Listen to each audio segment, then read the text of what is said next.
Keeping up with AI is like drinking from a fire hose these days, Yeah. right? There's just so much new stuff all the time. Just unbelievable. Every day it's something else.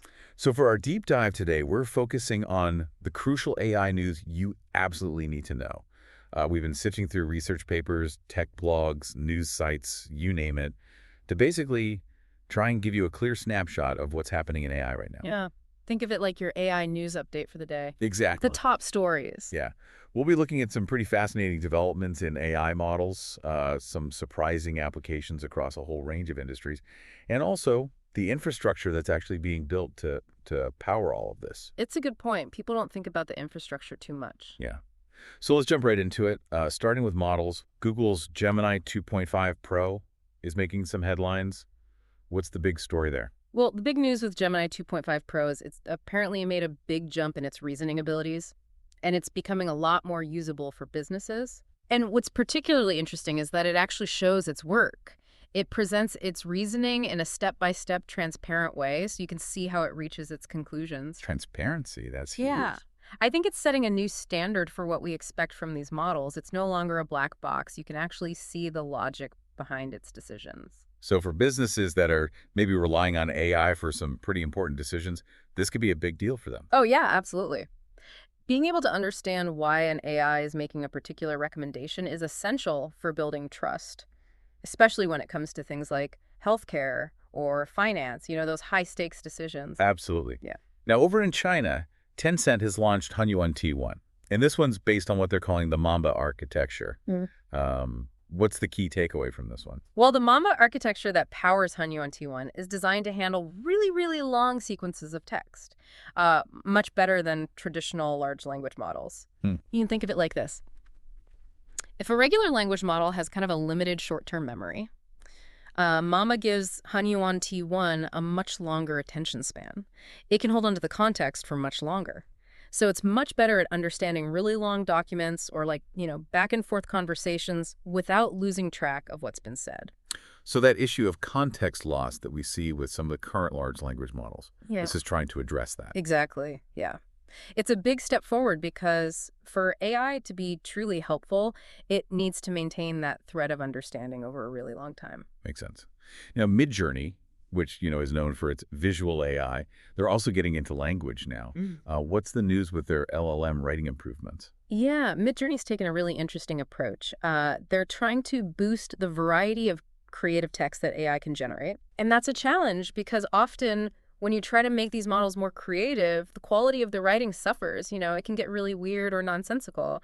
But Midjourney's method seems to be aimed at finding that sweet spot where they can expand the creativity without sacrificing the quality of the writing. So a little more creative spice without going off the rails. Yeah, exactly. Interesting. NVIDIA now, they've announced something called FFN Fusion. And this is all about speed. So what is FFN Fusion and how is it making AI faster? Well, FFN Fusion, it stands for Feed Forward Network Fusion, and it's basically an optimization at the hardware level that allows for more parallelization. So, large language models, they have to perform tons of calculations. And traditionally, a lot of these calculations have to be done sequentially, one after the other, like an assembly line, right? Yep. But what NVIDIA's figured out is how to do some of these calculations in parallel within the feed-forward network layers of the model. So it's kind of like instead of having one workstation do its job and then pass it on to the next, they've figured out a way for several workstations to work at the same time. So this could really significantly speed up the processing of these massive AI models. So not bigger hardware, but smarter hardware. Exactly. Yeah. It's about making the most of the computing power that we already have. Okay. And there's also been a lot of talk about AI agent memory.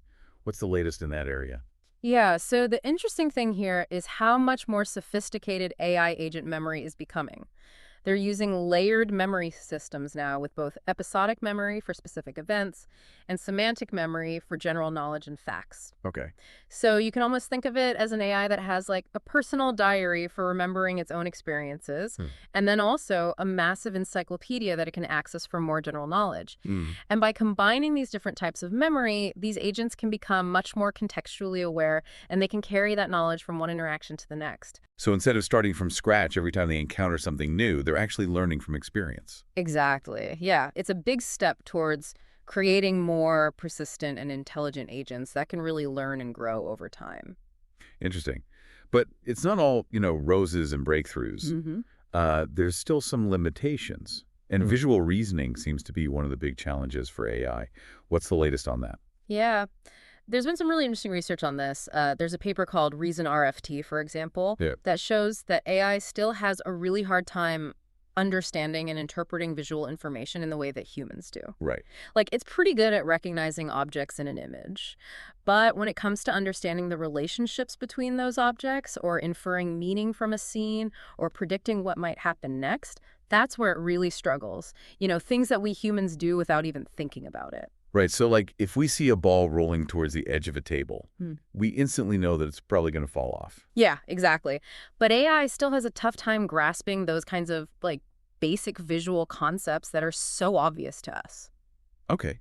And this actually ties into the next topic I wanted to bring up, which is this whole idea of the AI reasoning paradox. Why is it that AI systems that can, reason at these incredibly high levels can still fail when they're actually deployed in the real world? Yeah, this is a fascinating area. There's some work being done on Gemini robotics and the danger of overthinking. And it suggests that these AI models that are really good at abstract reasoning, they can actually overthink things when they're in the real world. They get caught up in these decision-making loops or they make choices that seem completely illogical. It's almost like they're paralyzed by their own intelligence. Yeah, it's like they're so focused on optimizing every little detail that they lose sight of the bigger picture, and they fail to adapt to the messiness and unpredictability of the real world. So it's almost like a student that's great at taking tests, but then freezes up in a real-life situation. Yeah, exactly. It shows that there's a difference between intelligence and competence. Being smart doesn't automatically mean you're good at doing things. Right. Now, on a more visually impressive note, NVIDIA's video generation AI is also evolving. Hmm. What's the key news from their GEN3C paper? Well, the GN3C paper shows that AI is getting a lot better at creating videos that aren't just visually realistic, but also consistent in three-dimensional space. And that allows for very precise camera control. Okay. So this means that AI is getting closer to being able to generate these truly realistic and coherent simulated environments, where the scene behaves logically from any viewpoint. So what does this mean for, virtual worlds or realistic simulations? That's huge. It could revolutionize fields like gaming, entertainment, training simulations, even design. Imagine being able to create virtual worlds that are indistinguishable from reality, Yeah. or being able to programmatically generate videos for any scenario you can imagine. Yeah. That's pretty mind-blowing. Okay, let's shift gears a bit and talk about how all of this AI news is actually impacting specific sectors. Let's start with healthcare. What are some of the major updates there? Well, in healthcare, it looks like Apple is working on a pretty big upgrade for its health app. And this includes an AI-powered coaching feature that could offer personalized health advice directly to users. So an AI health coach built right into a platform that millions of people are already using. Exactly. And it's supposed to launch sometime in the first half of 2026. That's pretty significant. What about AI for, actual medical professionals? What's happening in that area? Well, there's a lot of investment going into AI tools for doctors. There's a company called Novena, for example, that develops an AI co-pilot for clinicians, and they just raised a whopping $55 million in Series C funding. Wow. Yeah. And their AI is designed to help doctors with tasks like analyzing patient records, identifying potential problems, basically making their jobs easier and hopefully improving patient care. So AI is really becoming like a partner for doctors. Yeah, I think that's a good way to put it. It's about augmenting their abilities, not replacing them. Right. And beyond individual patient care, AI is also being used to tackle bigger health challenges. What's going on there? Yeah, there's some really interesting work being done on using AI to predict and manage outbreaks, like avian flu, for example. By analyzing data from social media, environmental sensors, all sorts of sources, AI can actually help detect potential risks and allow for faster intervention. So essentially using AI to monitor and respond to public health threats. Yeah, exactly. And that early detection can be crucial for containing outbreaks before they become widespread. Makes sense. What about medical research? How's AI being used there? Well, there's this nonprofit organization that's using AI to study neurological diseases like ALS. Okay. And by using AI to sift through mountains of research data, they're hoping to find patterns and connections that might be missed by human researchers, and that could really speed up the development of new treatments and therapies. Absolutely. Now, there's been some news about a technique called reinforcement learning from verifiable rewards, or RLVR, and its application MED RLVR. Why is this important for AI and medicine? Right. So RLVR, and especially MED-RLVR, is all about making AI more reliable when it comes to medical reasoning. Instead of just rewarding the AI for getting the right answer, RLVR focuses on rewarding each step of the reasoning process if that step can be verified. So it's like instead of just giving the student a passing grade for the final exam, you're actually checking their work along the way to make sure they're understanding the concepts. Okay. And this is particularly crucial in medicine, where you need to be absolutely sure that the AI is making decisions based on sound logic. Absolutely. Now, let's move on to education. What's the latest on how AI is being introduced to, younger generations? Well, it seems like there's a growing trend of parents and educators actually introducing AI to young children, like really young children, to prepare them for this AI-driven future. And this is happening even with kids under 13, despite the age restrictions on a lot of these AI platforms. So it's a sign that people are really starting to think about the importance of AI literacy from a very early age. Yeah. It's interesting because you have to balance the idea of preparing kids for the future with, responsible use and making sure they really understand the technology. Exactly. And it raises questions about what's appropriate for different age groups and how AI might impact the way kids learn and develop. Right. Now, the fashion industry is also making headlines with how H&M is using AI. What's going on there? So H&M has announced that they're planning to create AI twins of 30 of their models, with the model's permission, of course. Oh, yeah. And these AI twins will be used in marketing and social media. So basically, they'll have digital versions of their models that they can use to create images and videos. Wow. Yeah, it's a pretty bold move.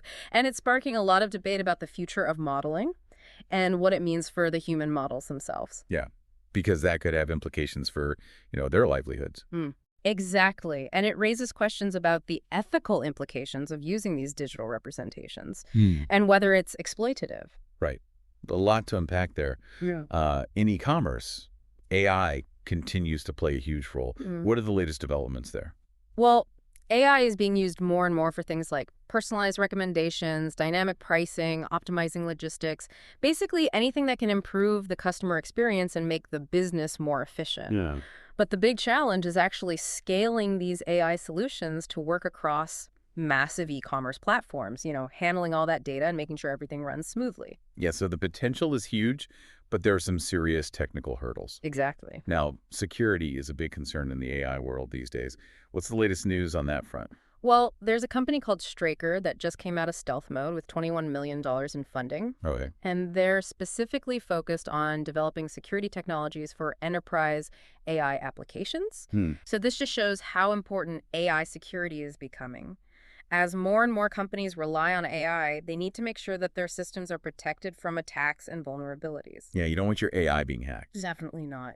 And there's also been some interesting work on making data more accessible through AI agents that can interact with databases. What's going on there? Yeah, developers are building AI agents that can actually understand natural language and query SQL databases directly. Okay. So this means that you don't need to know how to write code or understand complex database structures to get the information you need. You can literally just ask the AI a question in plain English. So it's like having a personal data analyst that can answer any question you have. Yeah, pretty much. It's about democratizing access to data and making it easier for anyone to get the insights they need. Wow, that's powerful. Even social media is getting in on the AI action. What's the latest with X and XAI? Well, Elon Musk has said that the whole point of merging XAI with X, formerly Twitter, was to revitalize the platform using AI. So they're planning to integrate their data, their AI models, their computing power, their talent, all to improve the user experience and maybe introduce some really innovative AI-powered features. So a big bet on AI to change the future of social media. Yeah, it'll be interesting to see what they come up with. Definitely. And finally, there's been some interesting research comparing different programming environments for Lego robots. What did they find? So this study was looking at how well different programming methods performed on a color detection task using Lego Spike Prime robots. Okay. And they found that using the C programming language actually resulted in the most accurate color detection compared to visual block-based coding or Python in that specific Lego environment. Interesting. So even with something as seemingly simple as a Lego robot, The choice of programming language can really make a difference. Yeah, absolutely. It shows that even in educational contexts, it's important to think about the right tools for the job. Makes sense. So all of these advancements in AI, they require a lot of power, right? hmm Both literally and figuratively. What's the latest news on AI infrastructure? Yeah, the infrastructure is just as important as the AI itself. Right. And there's a lot happening on that front. NVIDIA and Cisco have partnered up to build a more robust AI infrastructure. And there's a massive $25 billion investment partnership between ADQ and Energy Capital Partners. Wow. Yeah, and a lot of that money is going towards boosting power generation in the U.S., specifically to meet the demands of AI data centers, which are huge energy hogs. Makes sense. They're crunching numbers 24/7. Exactly. And OpenAI just completed a multi-billion-dollar funding round. So clearly investors are still very confident in their future. Oh, and there's also some really cool hardware innovation happening. A UK-based company called Cam Graphic just secured $25 million to develop graphene-based photonics chips. And those are specifically designed for AI and other high-performance computing applications. So basically, building and powering AI is a global effort. Oh, yeah. And it requires a lot of investment and technological innovation. Absolutely. Now, one last point I wanted to touch on is how we actually evaluate AI's progress. AI is already surpassing a lot of the benchmarks that we've traditionally used. So how's the industry adapting to that? Well, there's a growing recognition that these benchmarks aren't enough anymore. Right. They might tell us how well an AI performs on a specific task, but they don't necessarily tell us how well it'll perform in the real world. Right. So human evaluation is becoming a lot more important because humans can assess things like common sense, reasoning ability in complex situations, alignment with human values, things that are really hard to measure with a benchmark. Okay. And even platforms like Stack Overflow, which is, a massive online community for programmers, are trying to figure out how to best combine human expertise with AI advancements. So even with all the fancy metrics, human judgment is still essential. Absolutely, because ultimately, AI needs to work for humans. So we need to be involved in evaluating its progress and making sure it's headed in the right direction.